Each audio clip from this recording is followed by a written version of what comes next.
चलिए तो फिर पढ़ते हैं नया topic, nature of the roots of the quadratic equation के बारे में। क्वाड्रेटिक इक्वेशन की रूट्स का नेचर क्या है। तो ठीक है, इतनी बात हमने पढ़ी कि कोई भी क्वाड्रेटिक हमने मानी a x square plus b x plus c equal to zero, जहाँ पर ए ज़ीरो नहीं है और ए बी सी कोई भी रियल नंबर है, तो उसके जो रूट्स हैं वो निकालने का तरीका ये है। और फाइनली ये आंसर आता है रूट्स निकाल के minus b plus minus under the root D whole divided by two a, जहाँ पर डी एक डिस्क्रिमिनेंट है। तो ठीक है, ये बात तो क्लियर हुई। अब नेचर ऑफ द रूट्स जानने के लिए सबसे अहम किरदार, सबसे इंपॉर्टेंट रोल डी का होता है, यानी डिस्क्रिमिनेंट का होता है।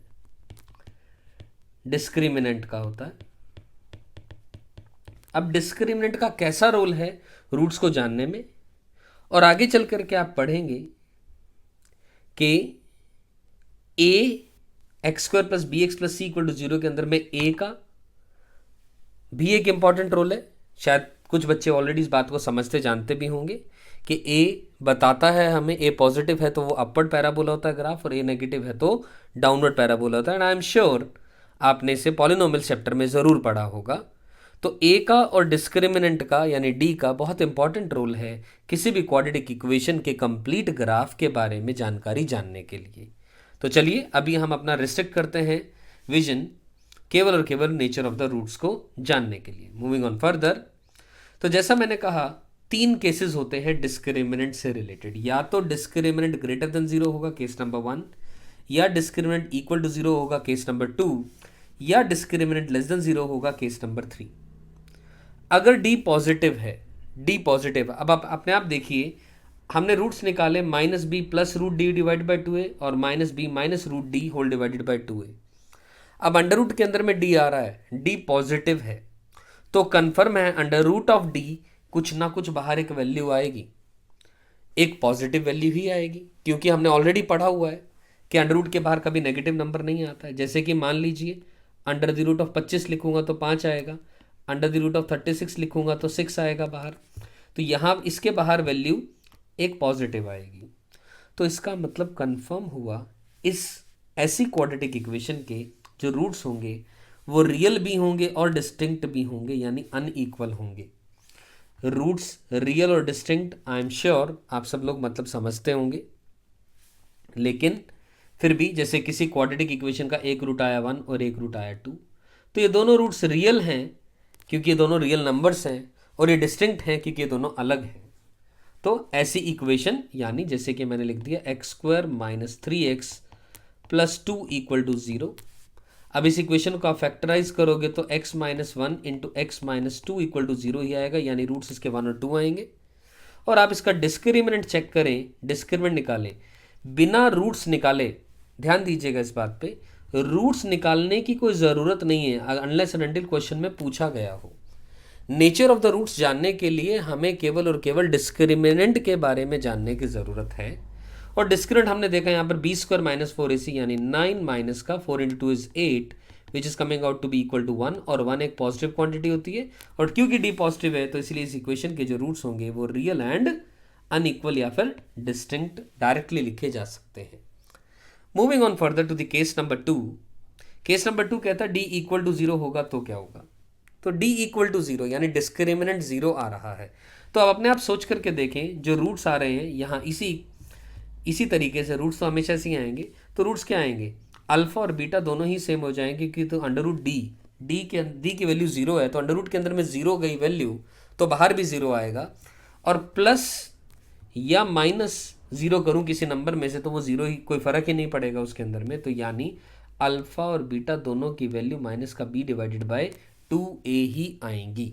मेरी बात समझ में आ रही है। इस बात का एग्जाम्पल समझने के लिए मान लीजिए मैंने लिख दिया x square minus 2x plus 1 equal to 0 लिख दिया। अब ध्यान से देखेंगे बेसिकली और कुछ भी नहीं है, ये x माइनस 1 का होल स्क्वायर इक्वल टू 0 लिखा है, तो इसके तो वैसे भी रिपीटेड रूट नज़र आ रही है, इक्वल रूट्स होंगे, यानी x केवल और केवल रूट इसका वैल्यू क्या आएगी 1 आएगी। और वैसे भी देख सकते हैं आप इसका डिस्क्रिमिनेंट निकालो तो बी स्क्वायर यानी 4 माइनस का 4 is coming out to be 0, और d अगर 0 आ रहा है तो हम ऑलरेडी ये कह चुके हैं रूट्स जो हैं रियल एंड इक्वल होंगे, और इक्वल रूट्स का एक और नाम बोला जा सकता है को इंसिडेंट रूट्स होंगे। क्या होंगे? को इंसिडेंट रूट्स होंगे। ये मेरी बात समझ में आती है? ठीक है। आखिरी बात यानी केस नंबर 3 के बारे में बात करें, जब डी नेगेटिव आ रहा है यानी डी लेस देन 0 आ रहा है, तो कंफर्म है कि इसके रियल रूट्स एग्जिस्ट नहीं करेंगे। इसके रियल रूट्स एग्जिस्ट नहीं करेंगे यानी both the roots will be imaginary. ऐसा क्यों? इसके पीछे का क्या कारण है? अरे भैया, डी नेगेटिव आ रहा है, आप अपने आप सोच के देखिए, डी नेगेटिव आ रहा है और रूट की वैल्यू वही है -b प्लस माइनस का under the root D whole divided by 2a। ये रूट्स निकालने का तरीका है। और डी हम कह रहे हैं नेगेटिव है। इफ डी इज नेगेटिव तो कंफर्म है अंडर रूट के अंदर में नेगेटिव नंबर नहीं आता। आता है तो उसकी रियल वैल्यू नहीं आती। अंडर रूट कभी देखा है आप लोगों ने? Under the root of minus का 25 या अंडर द रूट ऑफ -1, इसकी ना इनमें से किसी की भी एक भी रियल वैल्यू नहीं आती है। तो इसीलिए उसके जो दोनों रूट्स होंगे वो इमेजिनरी होंगे। अब ये इमेजिनरी एक नया शब्द है। मुझे उम्मीद है कुछ बच्चे जो इसको सुन रहे हैं इस वीडियो को, उन्हें कुछ को मालूम होगा इमेजिनरी के बारे में, लेकिन still it becomes my duty to make you understand. तो मैं आपकी जानकारी के लिए बता दूं कि मान लीजिए मैंने एक इक्वेशन लिखी x² = 1, तब तो आंसर आता है x = ±1। ये बात समझ में आती है।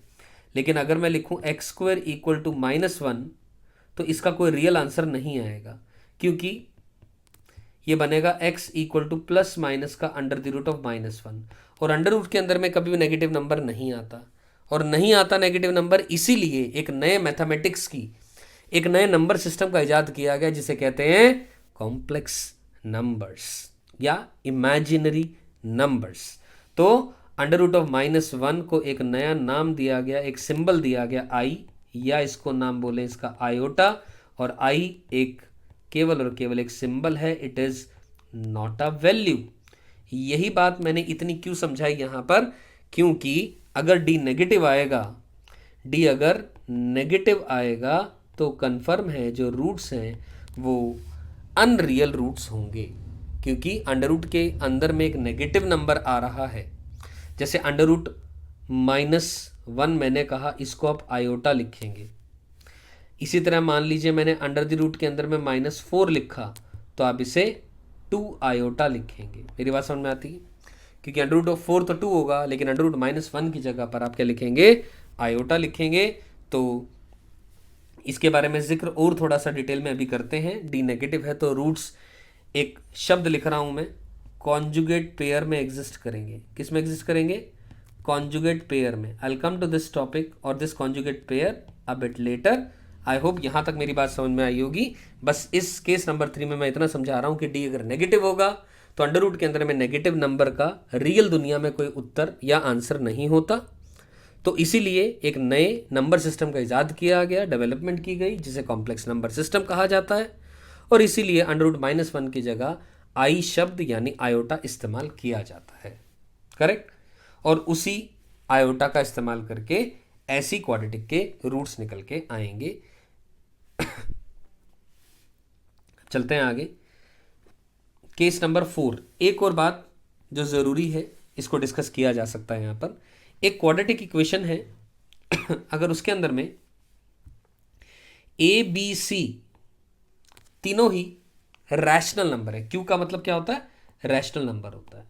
अगर तीनों ही रैशनल नंबर है, आराम से बढ़िया से सुनिएगा इस बात को, अगर तीनों ही क्या हैं? रैशनल नंबर हैं,